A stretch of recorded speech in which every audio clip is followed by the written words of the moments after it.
The film opens in the town of Vernon, where podcaster Chris DeBassage is talking about the infamous Sweet 16 killer from 1987. In October of that year, Tiffany Clark was murdered and found in her parents' garage on the night of her Sweet 16 party, and she was stabbed 16 times. Days later, Tiffany's friends Marissa Song and Heather Hernandez were also killed and found in a similar manner. The killer was never found, but Vernon still views him as an icon and hosts a murder tour while people wear his mask.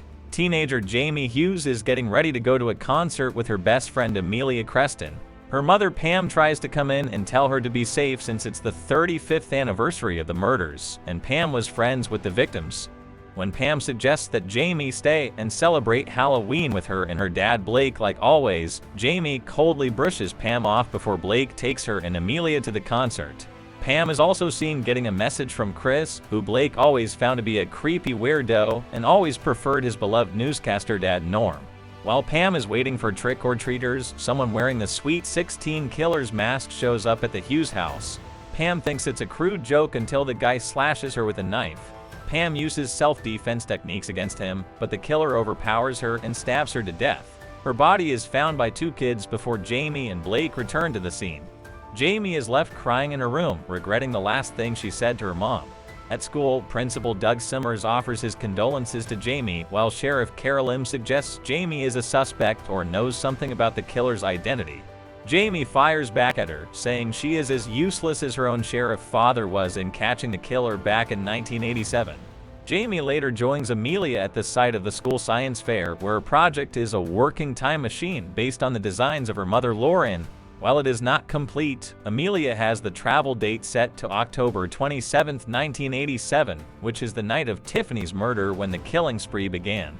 Jamie later contacts Chris since she knew he and Pam were texting, with hopes that they may uncover the killer's identity.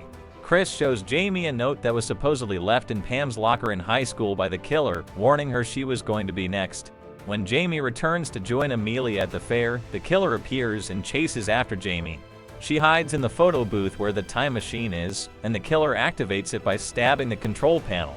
Jamie time travels to 1987. She is taken to the high school to look for the young Pam and is instantly enrolled as a new student. She meets Pam, who is the most popular mean girl at the school, alongside Tiffany, Marissa, and Heather, who are all called the Mollies because they like to dress like Molly Ringwald. Jamie ends up playing dodgeball in gym class with them, and Pam repeatedly hits her with multiple balls. After class, Jamie introduces herself to the girls and tries to find a way to get Tiffany to cancel her Sweet 16 party for that night, but just gets rudely told off by Pam. Jamie first goes to find Sheriff Dennis Lim, Kara's father, to try and warn him that murders will begin happening. She then goes to find the young Lauren, who is a science nerd like Amelia will be. Jamie explains her situation like the plot of Back to the Future and how she needs to find the killer and return home as soon as possible. She convinces Lauren by showing her her iPhone and then taking her to the photo booth where the machine is. Lauren gets her tools to try and fix it. Later, Jamie and Lauren go to Tiffany's party, but jock Randy Finkel, who is Jamie's gym teacher in the present, bars them from entering because they are losers. The young Doug is also rejected from going in, and Jamie also finds the young Kara, who is a major stoner here. Jamie tries to find a way to sneak in and get in with the Mollies, even though they think she's weird. She sees the young Blake and gets grossed out after briefly finding him hot, and he is already dating Tiffany. Randy ends up throwing her out again. When Jamie gets back inside, she witnesses Blake and Tiffany fighting, and Jamie inadvertently convinces Tiffany to hook up with a classmate named Eddie Royal, who is a super famous rock star that Jamie is a fan of. Tiffany and Eddie go to her parents' bedroom to make out, and Jamie starts going all around the house looking for Tiffany when she doesn't appear in the garage. Eddie disappears, and the killer emerges from the closet to begin stabbing Tiffany to death on the waterbed. Jamie and Pam arrive too late to find her dead. Jamie and Lauren accompany a traumatized Pam home where they see that she is rude to her mother. Back in the present, Blake notices Jamie has gone missing, and he suspects Chris had something to do with it. Amelia sees her time machine and figures Jamie was sent back in time. She gets help from Chris as they find new crime scene photos of Tiffany's murder, since they remember her being found in the garage, unlike now where it was her parents' bedroom. Amelia also notices a message on the waterbed from Jamie saying, "Stab the machine," cluing her in that another metal conductor is needed to make the machine work. Jamie returns to school with the girls and learns about a student called Fat Trish who died after driving drunk. Trish had a brother that everyone calls Lurch who works at the fair and is known to creep others out. Jamie later joins Pam, Marissa, and Heather at the same cabin where Marissa was murdered, despite Jamie's protests to keep things small. Randy, Kara, and Blake also show up for festivities. Jamie also tries to prevent Pam from hooking up with Blake so soon for fear of messing something up in the future. When Jamie gets locked out of the cabin, she sees the killer entering and tries to warn Kara and Randy. Jamie then sees the killer going after Heather instead of Marissa. The killer chases Heather and stabs her to death in the living room.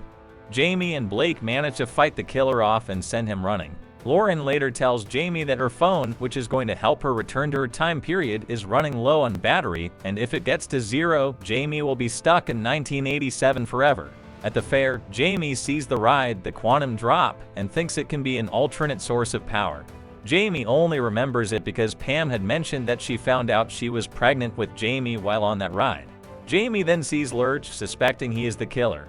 She goes into his van and is found by him, but he just has video game cartridges everywhere. Lurch catches Jamie and tells her he is not a killer, but he does have an interest in wanting to develop games. The rest of the group shows up at the fair, while in the present, Amelia is closer to fixing her machine. The group gets stalked by the killer inside a haunted house. As he goes after Marissa, the others fight back against him, ending with Kara impaling the killer with a scythe. Jamie unmasks the killer, revealing him to be Doug. Pam then remembers that Doug was Trish's boyfriend.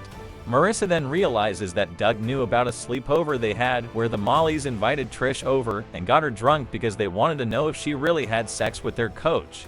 After crying in Tiffany's room, Trish drove home and got into her fatal accident.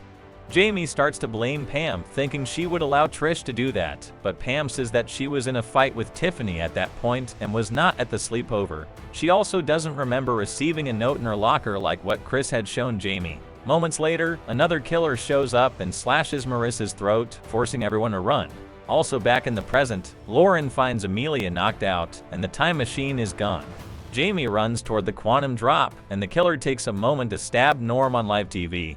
Pam and the killer follow Jamie onto the ride, where Pam recalls hearing Jamie saying something about a pivotal moment there involving her. The killer stabs Pam, but Jamie ejects her from the ride so she can be safe. The killer is revealed to be Chris, who killed Pam and his own dad to kickstart a new killing spree so he can profit from it with his podcast. He attempts to kill Jamie as the time machine activates, but Jamie shoots him with Lauren's nail gun and kicks him against the walls of the machine, causing Chris to explode into pink mist. Jamie returns to the present and is elated to find Pam alive. Lauren and Amelia show up moments later, letting them know that their efforts to save Jamie worked.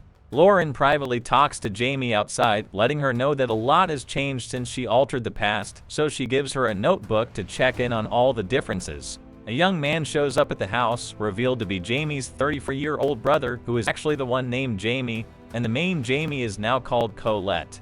The ending text of Lauren's notebook reveals more differences, such as how Pam and Blake got together immediately, leading to Jamie having an older brother with a husband and daughter. Pam also has a better relationship with her mom.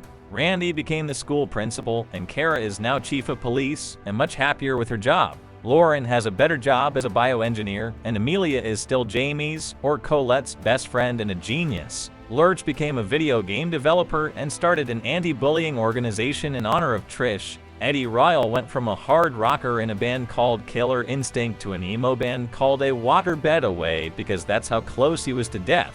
Chris is still alive now since his father's murder traumatized him and led him to become a monk, but Lauren still keeps tabs on him.